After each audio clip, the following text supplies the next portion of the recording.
आपको ये प्रश्न ऐसे बनाए गए हैं कि एक एक किताब सामने रखी गई है और उसके बाद उसमें से इंपॉर्टेंट क्वेश्चंस को नोट किया। आप भी सोच रहे हैं ना कि बोर्ड एग्जाम से पहले अगर आपको कोई इतिहास के सभी महत्वपूर्ण प्रश्न बता दे, आप वही प्रश्न तैयार कर लेंगे और वही हमारे बोर्ड के पेपर में आ जाएंगे। इस वीडियो के बाद आपको इतिहास में बोर्ड एग्जाम में आने वाले सारे प्रश्न एक जगह पर मिल जाएंगे। जितने टॉपिक मैं बता दूं उनके बारे में आप लोगों को डिटेल में पढ़ाई कर ही लेना है। चैप्टर वाइज समझते हैं कि भैया हमारे लिए कौन से सवाल इंपॉर्टेंट होंगे। और एक बात का याद रखिएगा कि आज के इस वीडियो के बाद आपको कोई वीडियो सोशल साइंस के इंपॉर्टेंट क्वेश्चंस के लिए नहीं देखना पड़ेगा। तो चलिए बच्चों शुरू करते हैं। हमारा जो पहला चैप्टर है जिसका नाम है क्या, जिसका नाम है यूरोप में राष्ट्रवाद। हाँ, याद रखिएगा सबसे ज्यादा अगर इंपॉर्टेंट कोई टॉपिक है तो वो है फ्रांस की क्रांति। अब फ्रांस की क्रांति जब आप पढ़ोगे तो इसके अंदर और बहुत सारी छोटी छोटी चीजें मिलेंगी, जैसे कि लुई 16वां कौन था, नेपोलियन कौन था, फ्रांस की क्रांति कब हुई थी, कब फ्रांस की क्रांति हुई, इसमें क्या क्या इसके परिणाम आए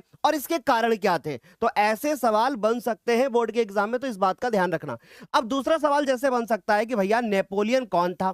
अब नेपोलियन कौन था उससे ज्यादा इंपॉर्टेंट है कि उसने कौन कौन से सुधार किए थे, ये उससे ज्यादा इंपॉर्टेंट चीज हो जाती है। अब तीसरा हमारे पास में है कि भैया मारियान और जर्मेनिया कौन थी। अब ये जर्मेनिया जो थी वो जर्मनी से संबंध रखती हैं, जबकि मारियान कौन थी, या फिर मारियाना या मारियान हो सकता है। तो ये वाला जो सवाल बनता है ना बोर्ड एग्जाम में, ये काफी ज्यादा इंपॉर्टेंट हो जाता है। जैसे भारत माता, हमारे भारत में भारत माता की तस्वीर बनाई गई, वैसे ही फ्रांस में मारियाना और जर्मनी में जर्मेनिया की तस्वीर बनाई गई। तो ये वाला जो सवाल है ये बोर्ड के एग्जाम में बन जाता है। वो बलूत के वृक्ष जो है उनका मुकुट पहनती थी। ये छोटी छोटी चीजें ना अक्सर बोर्ड के एग्जाम में छोटे प्रश्न बना करके भी आ जाती हैं। तो चलिए शुरू करते हैं, आगे बात करते हैं। अब यह है कि भैया 19वीं सदी में यूरोप में राष्ट्रवाद के विकास के लिए कौन से कारण जो हैं वो होंगे प्रमुख, उनका उल्लेख कीजिए। ये वाला सवाल बन जाता है।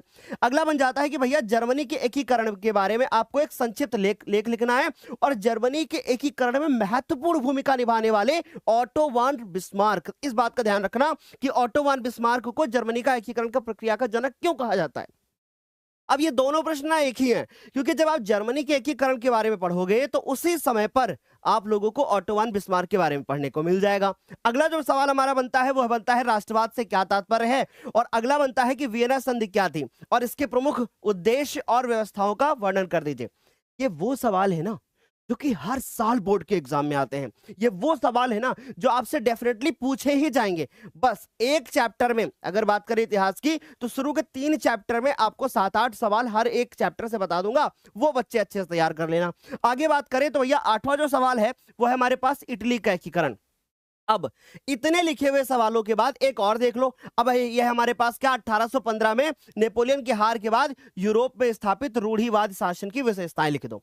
अब आप पूछोगे सर एक बात बताओ, मेरा कल पेपर है, अब इन सवालों में 3 मैं कौन से तैयार कर लूं या 4 में कौन से तैयार कर लूं। चलो इन 9 में भी मैं 4 आपको इंपॉर्टेंट बताता हूं, देखो ध्यान से सुनो। पहला बनता है फ्रांस की क्रांति, दूसरा बनता है इटली का एकीकरण और अगला बनता है जर्मनी के एकीकरण का आपको प्रक्रिया के बारे में बताना है, और इसके बाद बनता है राष्ट्रवाद से क्या तात्पर्य है। ये 4 सवाल अगर आपने तैयार कर लिए तो आपका इतिहास में अगर हम बात करें तो एक लॉन्ग एक शॉर्ट कंफर्म हो जाएगा। भैया इतना बड़ा प्रेडिक्शन कर डालोगे सर, बिल्कुल यही सवाल आपको देखने को बोर्ड के पेपर में मिलेंगे। तो देख लिया आपने पहले चैप्टर के क्वेश्चन। अब बात करते हैं दूसरे चैप्टर के। दूसरे चैप्टर का नाम है भारत में राष्ट्रवाद। अब एक बात बता देता हूं मैं आपको, इस चैप्टर से ना आपके बोर्ड के एग्जाम में एक शॉर्ट क्वेश्चन कंफर्म है और एक लॉन्ग क्वेश्चन भी कंफर्म है। बस ये 3 चैप्टर शुरुआत के हमारे लिए ज्यादा इंपॉर्टेंट है, इनके सवाल तो छोड़ के जाना ही मत। पहला सवाल जो हमारे पास में है वो कह रहा है कि भैया राष्ट्रवाद क्या है। अब पिछला जो चैप्टर था ना उसमें हमने राष्ट्रवाद पढ़ा था यूरोप में राष्ट्रवाद के बारे में, इसमें हमने पढ़ा भारत में राष्ट्रवाद के बारे में। और भारत में राष्ट्रवाद या सामूहिक अपनेपन का भाव का उदय किस प्रकार से हुआ, किस प्रकार से लोगों ने जो है क्रांतियां करी, कैसे लोगों को पता चला कि राष्ट्रवाद नाम की भी कोई चीज होती है, इसके बारे में आपको इस क्वेश्चन के अंदर लिखना होगा।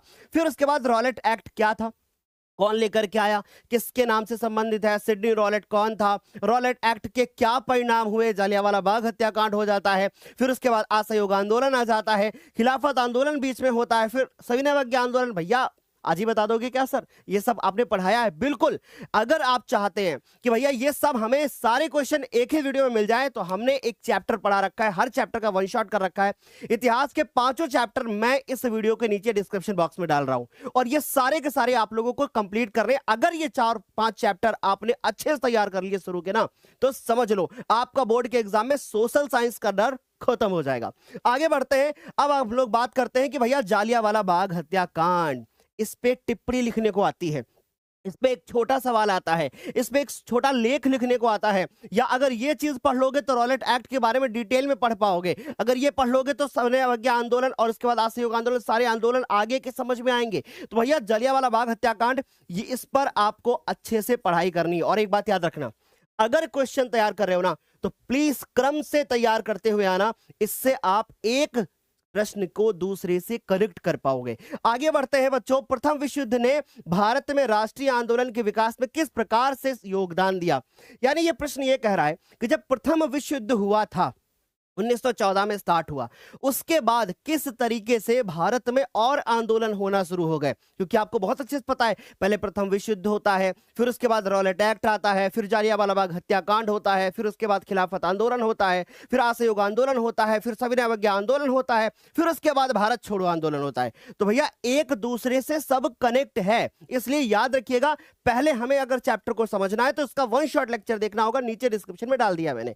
आगे बात करते हैं कि सत्याग्रह का अभिप्राय क्या है। अब सत्याग्रह, यहां पर आपको वो 3 शुरू के गांधी जी के आंदोलन लिखने हैं जो आए थे। उन्होंने खेड़ा में किया था, उन्होंने जो है आकर के अहमदाबाद में किया था, याद है ना? भूले तो नहीं हो ना? तो भैया ये सारी चीजें आपको याद रखनी हो, चंपारण वाला भी, वो तीनों आपको यहां इसके अंदर लिखने होंगे। इसके बाद महात्मा गांधी ने असहयोग आंदोलन क्यों चलाया?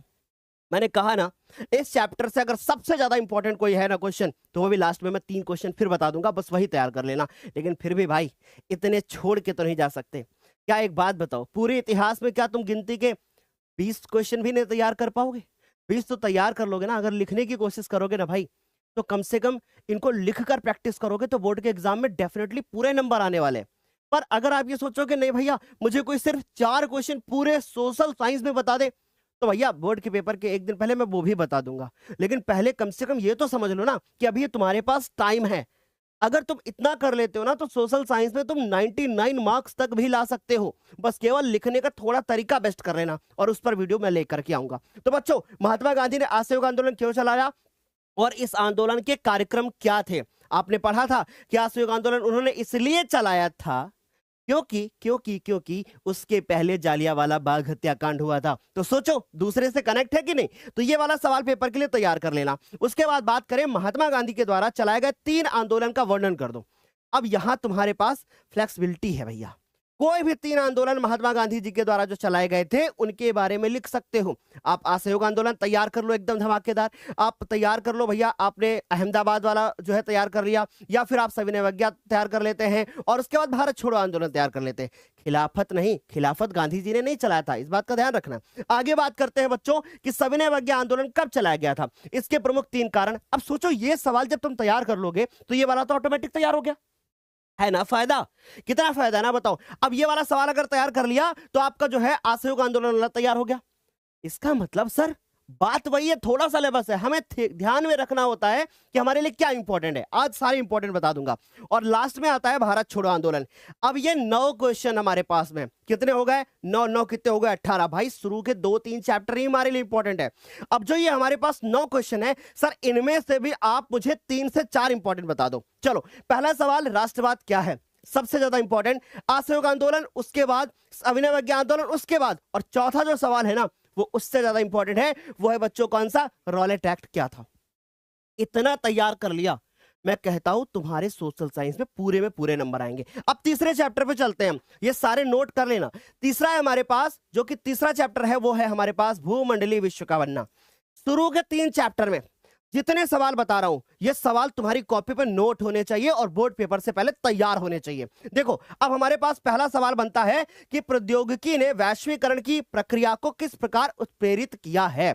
यानी टेक्नोलॉजी ने कैसे कैसे वैश्वीकरण को आगे बढ़ाया है, कैसे ग्लोबलाइजेशन को आगे बढ़ाया है, इसके बारे में आपको लिखना पड़ेगा। वही जो मैंने पढ़ाया था मोबाइल और उसके बाद मोबाइल फोन और ये सब चीजें बताई थी, बस वही लिखना है आपको। आगे देखो जरा, दूसरा बनता है कि 19वीं शताब्दी के दौरान अंतरराष्ट्रीय अर्थशास्त्रियों द्वारा बताए गए प्रवाहों का उल्लेख करिए। अब ये प्रवाहों का उल्लेख हमें 3 टाइप से पढ़ाया गया है, बताया ना आपको, वही पूंजी का प्रवाह, श्रम का प्रवाह, भूले तो नहीं हो ना, बस वही लिखना है भैया। आगे बात करते हैं बच्चों तीसरे सवाल की तरफ, वो है हमारा कि ब्रेटन वुड्स समझौते का अर्थ क्या है।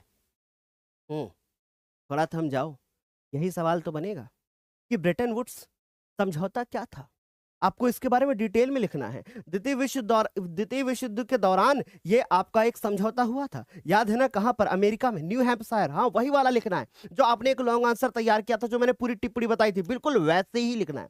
ठीक, उसके बारे में डिटेल में लिखना है, उस समझौते में क्या हुआ था, है ना, इसके बारे में बताना है आपको, इसमें IMF के बारे में बताना है आपको, इसमें वर्ल्ड बैंक के बारे में बताना है, बस ये सवाल इसका मतलब इंपॉर्टेंट है, आएगा, पक्का आएगा। चलो देखो, अगला सवाल हमारे पास में है कि कॉर्न लॉ से क्या आशय है, और कॉर्न लॉ के उन्मूलन, उन्मूलन का मतलब क्या होता है, मतलब कि भैया इसकी कमी हुई थी, राइट। तो कॉर्न लॉ क्या था, मक्के के आयात पर पाबंदी लगाई थी ना, बस वही था हमारा कॉर्न लॉ, बस वो वाला अच्छे से तैयार कर लेना।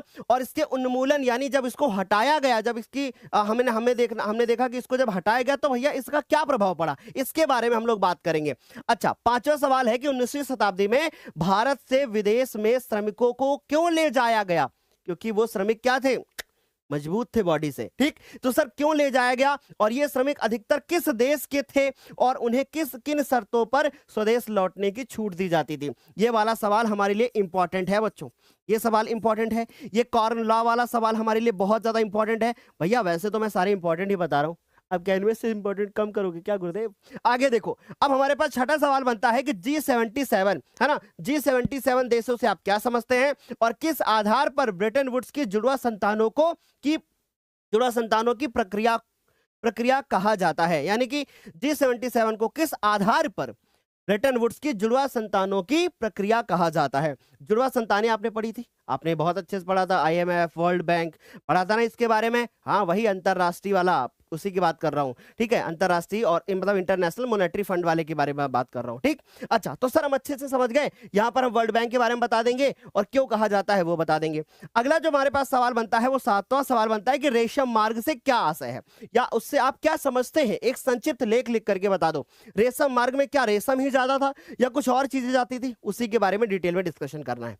अब ये हमारे पास 7 सवाल बनते हैं, 8वां एक आखिरी में सवाल आता है, वो है कौन सा, महामंदी।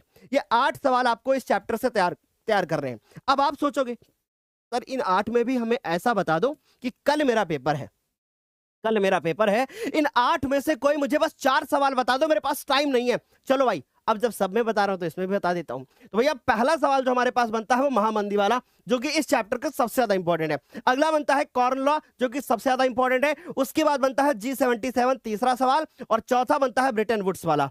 ये 4 सवाल अगर तैयार कर लिए, यही 4 सवाल तुम्हें बोर्ड के एग्जाम में देखने को मिलेंगे। लेकिन भाई अगर तुम्हें सोशल साइंस में 100 में 100 चाहिए ना, 99 नंबर चाहिए ना, तो भाई इतने सवाल तो तुम तैयार कर सकते हो। अभी हुए कितने, अगर हम ध्यान से देखें तो 8 सवाल इसके हुए, 18 में 8 जोड़ते 26 से तो हुए। अब मैं 4-5 और बताऊंगा, अगर पूरे नंबर चाहिए तो वो भी तैयार कर लेना। चलो देखो, अब चौथे चैप्टर पर पहुंचते हैं। चौथा चैप्टर हमारे पास में कौन सा है, औद्योगिकरण का युग। अब ये चैप्टर क्या है, इसमें हमें गुमास्ता के बारे में पढ़ना है, इसमें हमें बुनकर के बारे में पढ़ना है, और साथ ही साथ हमें 3 सामाजिक कारणों का क्या करना है, उल्लेख करना है कि उनके बीच में किस प्रकार से टकराव हुआ था, उसके बारे में बात करना है। फिर उसके बाद बात करते हैं, अच्छा सर ये बताइए ये गुमास्ता कौन थे। भैया ये अंग्रेजों के द्वारा क्या किए गए थे, अंग्रेजों के द्वारा रखे गए थे, किसके ऊपर नियंत्रण लगाने के लिए, बुनकर पर नियंत्रण लगाने के लिए। फिर उनके बीच में लड़ाई झगड़ा होता है ना, टकराव होता है, और टकराव इसलिए होता है, बुनकर चाहते हैं कि मैं अपना माल उनको ना दूं, और गुमास्ता चाहते हैं कि उनका माल बुनकर को मिले। ये उसी के बारे में बात कर रहा हूं जो हमने आपको डिटेल में पढ़ाया है। अब देखो अगला है कि 19वीं सदी के यूरोप के कुछ उद्योगपति मशीनों के बजाय हाथ से काम करने वाले श्रमिकों को प्राथमिकता क्यों देते थे। भैया आजकल तो मशीन का युग है, तो मशीन का काम जल्दी हो जाएगा, लेकिन नहीं भाई ऐसा नहीं है। जो यूरोप के ऐसे उद्योगपति थे जो मशीनों पे नहीं, कहते थे हाथ का काम चाहिए। पता है क्यों? ताकि उनकी कॉपी ना हो पाए, उसकी कॉपी नहीं हो पाएगी, वो एकदम अद्भुत रहेगी, अद्वितीय रहेगी। और साथ ही साथ में जो काम हाथों से होता था ना, वो ज्यादा अच्छे से होता था। कारीगर जब हाथों से काम करते हैं ना, तो वो ज्यादा अच्छा होता है। अब मान लीजिए कि आप लड़कियां हैं, आपको एक साड़ी पहनना है, ठीक है, या आपको एक सूट लेना है, तो क्या करोगे आप? जो ऐसे सूट को खरीदोगे ना जिसपे कारीगरी हो, अब लड़के भी ऐसा करते हैं, उनको ऐसा शर्ट चाहिए जिसपे बढ़िया कढ़ाई हो, तो हाथ से वाला काम ज्यादा अच्छा हुआ ना। अच्छा ठीक है, शर्माओ मत, आगे बढ़ते हैं। अब हमारे पास जो तीसरा सवाल बनता है वो क्या है? ईस्ट इंडिया कंपनी ने भारतीय बुनकरों से सूती और रेशमी कपड़े की नियमित आपूर्ति सुनिश्चित करने के लिए क्या किया? यानी ईस्ट इंडिया कंपनी ने भारतीय बुनकरों से सूती और रेशमी कपड़े की नियमित आपूर्ति, उन्हें बुनकर के लिए क्या कर दिया? गुमास्ता लेकर के वो लोग आ गए, और साथ ही साथ में गुमास्ता से बोला कि भैया मुझे माल चाहिए, और वो गांव-गांव जाकर के छोटे-छोटे कारखाने भी स्थापित करने लगे। आगे बात करते हैं, फिर भारत में औद्योगिक विकास की क्या विशेषताएं हैं, इसके बारे में बात करना है, 4 उल्लेख बताने हैं। तो ये सवाल जो मैंने बताए हैं, इनमें से अगर हम बात करें तो सर ईस्ट इंडिया वाला तैयार कर लेना, और ये वाला तैयार कर लेना, और ये वाला तैयार कर लेना। ये 3 सवाल आप अच्छे से तैयार कर लेना, ठीक। यही सवाल तुम्हें बोर्ड के एग्जाम में मिलेंगे। चलो भाई, अब 5वें चैप्टर के बारे में बात करते हैं। 5वां जो चैप्टर है वो क्या है? मुद्रण क्रांति। जिनमें गोला कर दिया है, ये इंपॉर्टेंट टॉपिक है, इसीलिए मैंने लिख रखा है कि भैया इंपॉर्टेंट टॉपिक। तो मुद्रण क्रांति, इसमें गुटनबर्ग के बारे में आपको पढ़ना है। मुद्रण क्रांति कैसे हुई, कैसे चीन से वो बाकी के देशों में फैली, तो इसके बारे में पता होना चाहिए।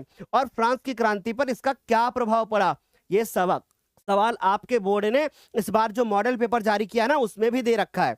तो मुद्रण क्रांति मतलब सर ऐसी क्रांति जिसमें लोग लेख पढ़ने लगे, कॉपियां बनने लगी, है ना, पेज पे लोग लिखने लगे, और जब लोग लिखी हुई चीजें पढ़ते हैं तो उनको ज्ञान हो जाता है, जैसे अभी आपको हो रहा है।